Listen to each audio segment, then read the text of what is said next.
Blue.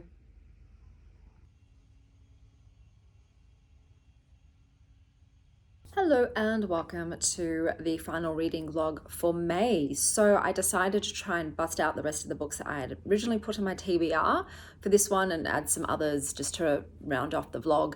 So let's get straight into it. I could not read The Bone Hunters, unfortunately. It still has not come in.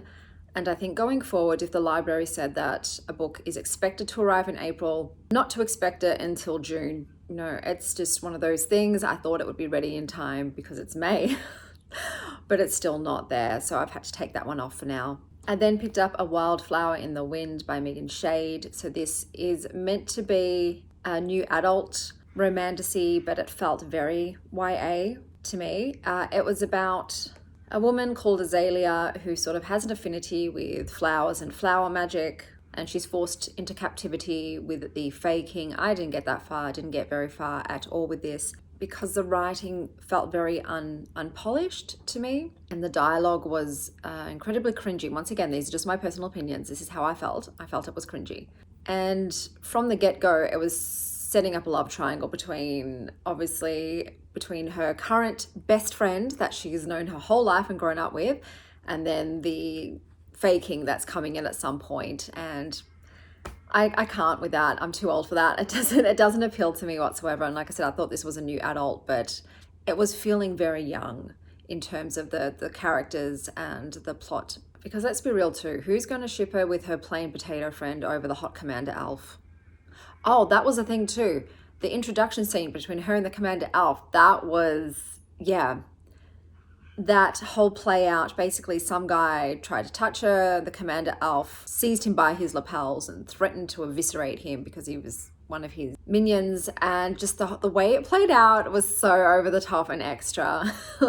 It was just too much. It was too much for me. But I think most people will probably enjoy this. But I guess I've become a bit disillusioned with fantasy. It needs to be something. It needs to have more than just entertainment factor for me. Otherwise it falls into the cheesy, tired category for me, because fantasy was my favorite genre. And I say was because to be honest, the last 2 years it hasn't really delivered. That could be obviously in part of me not picking the right books up, and the fact that there's less, it seems, high fantasy, epic fantasy anymore. And I can't go into the old stuff because it was a lot of that sometimes has too much sexism and racism and all those things that were fine back in the day in books and not anymore. So I am struggling to find fantasies that really grip me, and I think have excellent world building and magic systems and dialogue and character development and writing and so on and so forth. And with the YA, sometimes they're fantastic, and then sometimes, like this one, they just feel a bit too juvenile for me. So I am struggling with my previous GOAT genre, fantasy. So I have veered towards more of the sci-fi / speculative fiction lately, but I'm still holding hope. I'm still going to keep trying to find a good one that I can get absolutely absorbed by and lost in and make part of my personality. So the next one that was on my TBR for this month was Someone You Can Build a Nest In by John Wiswell. This was pretty cool. So I guess this is also fantasy, and I enjoyed this. I gave this 3.75 stars. So basically you have a blob monster who can absorb their victims' bones and organs and cartilage and sort of use it to build themselves a body. And they've been hibernating in the nest of their father's remains. So basically the mother laid her eggs in their dad, and the kids, once hatched, consumed their father and then consumed each other until there was one left standing, and that is Sheshashen. And Sheshashen is woken from her slumber by some monster hunters intent on removing her from their ancestral grounds, and it doesn't go well for them, let's just say that. So look, there is a lot of horror in this. There's a lot of eating body parts and slime and goo. She has a blue bear companion best friend that she calls Blueberry, and I love that bear. It's a blue bear who's an absolute sweetheart. And look, the blue bear's life is threatened a few times, but they're okay. So I just want to put it out there. The bear lives, okay? The bear lives, don't worry. But basically, Sheshashen ends up going out to town, trying to find herself a meal. She gets chased by the villagers, falls down a ravine, and nursed back to health by a very cuddly human woman named Homily, who's very homey and also lacking in a personality, but she does have an extraordinarily abusive family. And you follow Sheshen's relationship with Homily and her originally intending Homily to be her next victim, but then she starts to form human-like feelings and affection towards her. There are also, the characters are also on the asexual spectrum in this. It was alluding to that. There were some great things about this. I did enjoy the writing, and the world building was fantastic, and it was a weird and mostly gross book with a lot of body ingesting, but the things that brought it down for me was obviously Homily's stale bread of a personality, but also the dialogue felt very odd and stilted. It was almost as if an alien wrote this book and was writing how they think humans speak to each other. It was a bit odd. So this book was interesting, but it was missing a few pieces for me to really adore it. But I did enjoy my time with it. 3.7 is still a fantastic score, and it was quite memorable. But yeah, it just didn't quite get there for moi. Then I picked up that Late Hybrids book, which was about Greek Australians or Australian Greeks, stories from Australian Greeks. The arrogance in this was astounding and gross. So the first story, you've already got a guy saying that he's a typical Greek male in that he neglects his wife, expects her to do all of the housework and wifely duties, cheats on her all the time, because why should he act in a special way if he's not going to get rewarded for it? And a lot of the stories were like that. There's just this absolute arrogance there, and I did not like it. So I did DNF that one. Hello, Bluebell. And it's quite possibly one of the ugliest covers I've ever seen.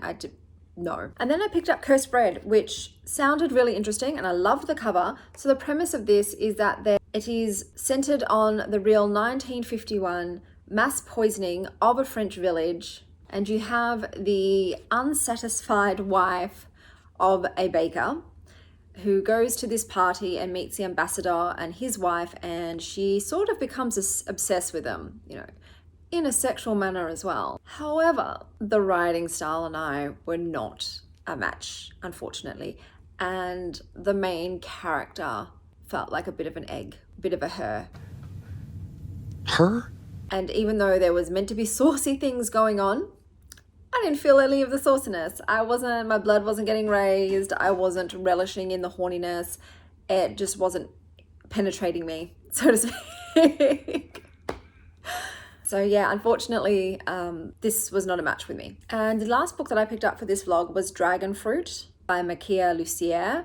So this is a YA fantasy with dazzling sea dragons, desired dragon fruit, and deadly wishes. So the premise of this, there are these beautiful creatures that is called sea dragons, and when they lay eggs, the locals refer to them as dragon fruit.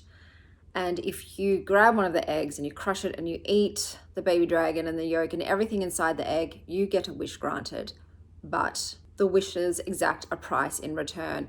And you start off with Hanalei, and I can't actually say what's going on with that because it's not in the plot, but basically there's an illness, members of the family have been poisoned, and they're hunting for the eggs so that they can wake the queen from her slumber.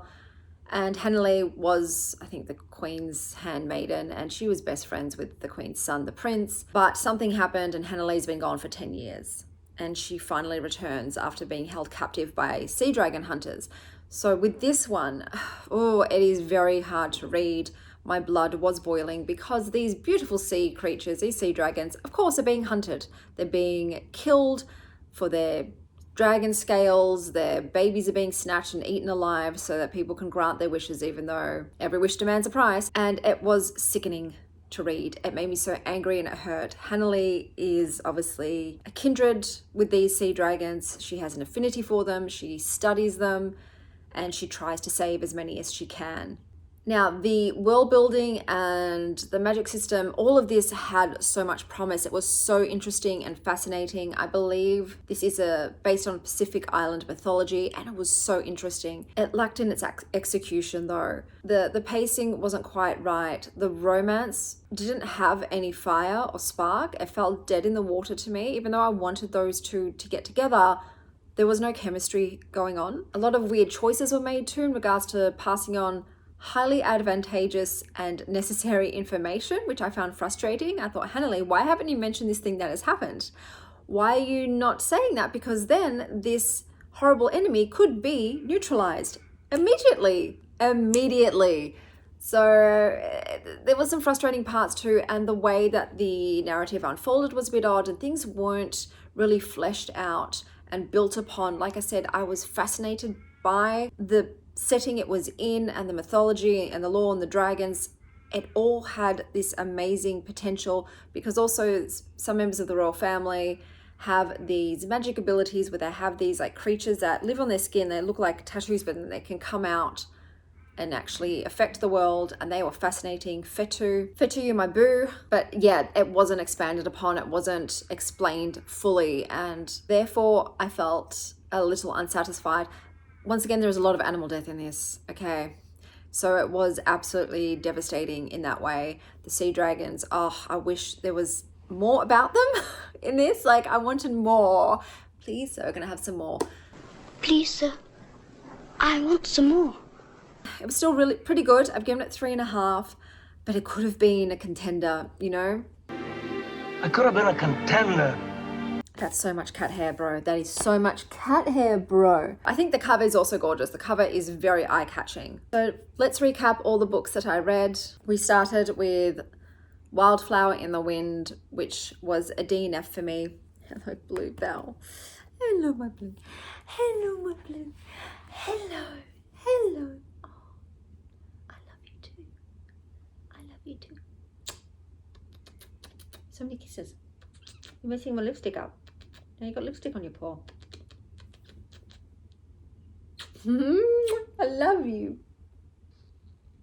I love you. Let me get the lipstick off your paw so you don't get that around my house. So much cat hair on my mouth. The next book I picked up was Someone You Can Build a Nest With, which I really enjoyed. That was a 3.75. And I did love the setting in the like old medieval kind of village. That was cool. And Shesha was very interesting as a character. And the Blue Bear Man. Oh, love me a companion animal. Then there was Late Hybrids, which was the DNF. Cursed Bread. You know what? There was a bit of a theme of like boring bread characters and books in this vlog. Cursed Bread, DNF. And then the last book, Dragonfruit, was a 3.5. So those were all the books for the last vlog in May. You'll be seeing my wrap up and my book club, my Wild Ones book club at the end, and then my June TBR. So stay tuned for those. Until next time, stay wild, star child.